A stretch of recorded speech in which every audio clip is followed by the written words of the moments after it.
Note नहीं है। धन्यवाद धन्यवाद धन्यवाद। Now please. Sir, when Honorable LOP spoke, he made an expression, Bhashan Bahar Karo. I suggest that, I request that it should be removed from It will be examined. It will be examined. Page. Now a special mention. Discussion on railway is over. Srimati Santa Chhetri. Santa Chhetri Thank ji, you, आपकी बात sir. Record पे जा रही है. Thank you, sir. My Please. title is Urgent Need to Restore Darjeeling Himalayan Railways designated as a UNESCO World Heritage. Darjeeling Himalayan Railways designated as a UNESCO World Heritage Site, popularly known as the Mountain Railways of India. Sir, up to till 2019, the passenger train that was in operation from Darjeeling to Kashyap on daily basis, sir, is non-operational since 2019. It had served till then as the livelihood for the hill community, as apart for being a huge tourist attraction. Sir, I humbly urge the Honorable Railway Minister to urgently look into the matter and restore the railway service between Kashyap and Darjeeling. Thank you, sir. Thank you, Santa ji. Thank you. माननीय Hardwar Dubey ji not present. माननीय V Vijay Sai Reddy ji, please. Sir, my request to the central government is to share the cess and surcharges with the states. Sir, high petrol prices have been burning the whole of the common man's pocket. The center may blame it on the price rise in global crude oil prices, but the reality remains that central taxes on petrol have tripled in the last 8 years of the present government. Yes. Sir, in 2014, consumers were paying 9 rupees 48 paisa as tax per litre of petrol, whereas today they are paying 27.9 paisa, 27 rupees 90 paisa. Overall, the center has increased its total tax revenue from the petroleum products by 223%, from 1.15 lakh crores to in 14-15 to 3.72 lakh crores in 2021. Sir, on many occasions, the center has also appealed to the states to reduce VAT on petrol, but out of every 100 rupees it earns from as tax from the petrol, it shares just 2 rupees with the states. The center has done this by heavily increasing the cesses on petrol, which are not shared with the states. In just 5 years, cesses have increased from 56% to 95% of the total central taxes on petrol, which is highest till date. To compensate for this shrinking revenue, the states have been forced to increase VAT on petrol. There is an urgent need to restructure the taxes on petrol to ease the burden on consumers and to make tax sharing with the states more equitable. Thus, I urge the present government to take necessary steps for reducing the overall taxes on petrol and for making cess on petrol shareable with the states. Sir. Thank you very much. Thank you. माननीय सदस्यगण 6 बज चुके हैं. आपकी अनुमति हो तो 3 और special mention है, हम करा दें. श्रीमती रूपा Ganguly. Thank you, sir. Thank you, Honorable Chairman, for allowing me to raise this issue as special mention. Today, I wish to talk about increasing the font size for geriatrics or basic medicines. There are nearly 138 million elderly persons in India, as per record of 2021, and many of the elderly people suffer from age-related medical issues. Geriatrics is a specialty that focuses on health care of elderly people. There are certain medicines which are prescribed mostly for them. This is also a fact that most of them suffer from bad eyesight. Sir, the font size of medicine name on eye drops as well as ear drops is hardly legible.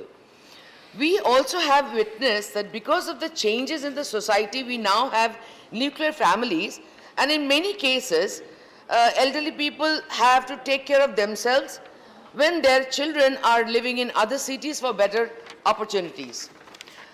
Considering this scenario, it is very important, sir, that the font size of the name of the medicine on the packaging is increased. There should also be color coding to differentiate between medicines of different ailments like heart diseases and other mental health related issues. In one of my previous questions in Rajya Sabha, I received a reply that according to CDSCO, that is Central Drug Standard Control Organization, no such representation that senior citizens are not being able to properly read the instructions on the medication packaging has been received. Sir, we don't want to ignore such an issue just because there's no demand for it.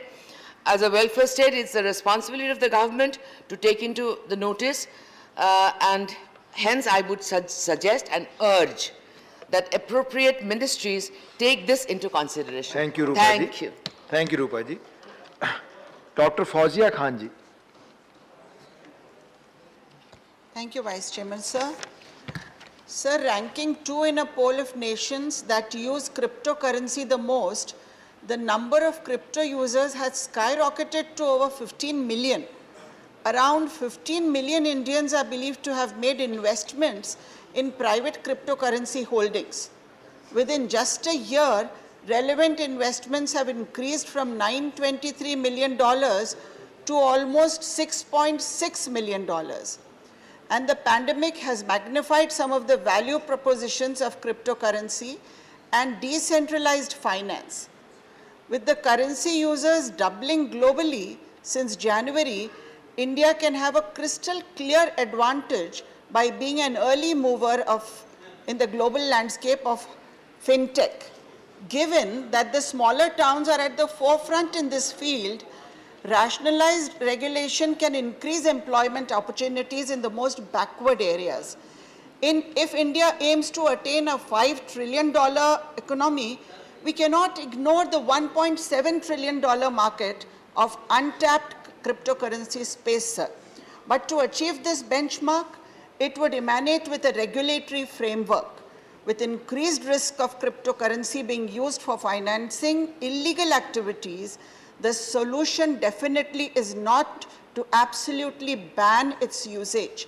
Hence, I urge the Ministry of Finance, in collaboration with the Reserve Bank of India, to frame an elaborate code of conduct in the regulatory framework that communicates the industry of the intent and eventually encourage self-regulation from the industry.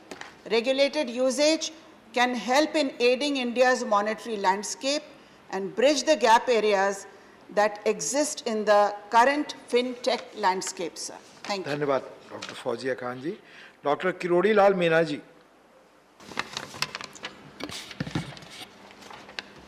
Rajasthan में potash खनन के राज्य सरकार के प्रस्ताव को मंजूरी प्रदान करने के संबंध में स्पेशल मेंशन. भारत में कुल 22,508 मिलियन पोटास के भंडार हैं. भारतीय खान ब्यूरो के अनुसार इनमें 91% यानी 20.480 मिलियन टन पोटास के भंडार अकेले राजस्थान में बताए गए हैं. इनमें फिलहाल थोड़ी मात्रा में ही सवाई माधोपुर और करौली में इनका उत्पादन हो रहा है. खान विभाग की जीएसआई के माध्यम से इन सभी के भंडारों के दोहन करने की तैयारी में है. अगर इन सारे पोटास खनन को उत्पादन चालू हो जाए तो भारत अपनी मांग की आपूर्ति के साथ ही विदेशों में भी इनका एक्सपोर्ट कर सकेगा. भारत को 70% मात्र दूसरे देशों से पोटास इंपोर्ट करना पड़ता है. अब राजस्थान भारत को पोटास के उत्पादन में आत्मनिर्भर बना सकता है. जियोलॉजिकल सर्वे ऑफ इंडिया के एक्सप्लोरेशन से ये इस भंडार का पता लगा है कि प्रदेश में 2400 मिलियन टन पोटास के भंडार अकेले बीकानेर और हनुमानगढ़ में मिले. राजस्थान सरकार के खान विभाग ने खानों के नीलामी के लिए केंद्र सरकार को बिक्री की दरें और रॉयल्टी तय करने के लिए पत्र लिखा है. इन खानों की नीलामी होते ही देश को इसके इंपोर्ट करने की जरूरत नहीं पड़ेगी. राजस्थान में जैसे ही पोटास का खनन शुरू हो जाएगा भारत दुनिया में पोटास उत्पादन में 5वें नंबर का देश बन जाएगा। अभी सर्वाधिक उत्पादन करने वाले देशों में कनाडा का 31%, रशिया का 19.7%, बेलारूस का 18.2%, चीन की 11.3% हिस्सेदारी है। उत्पादन के बाद भारत का उत्पादन भागीदारी 3.620% हो जाएगी। अतः मेरी मांग है कि केंद्र सरकार राज्य सरकार के प्रस्तावों को सहमति प्रदान करे। धन्यवाद क्यूडीमल जी। The House stands adjourned to meet at 11 hours on Friday, the 25th March 2022.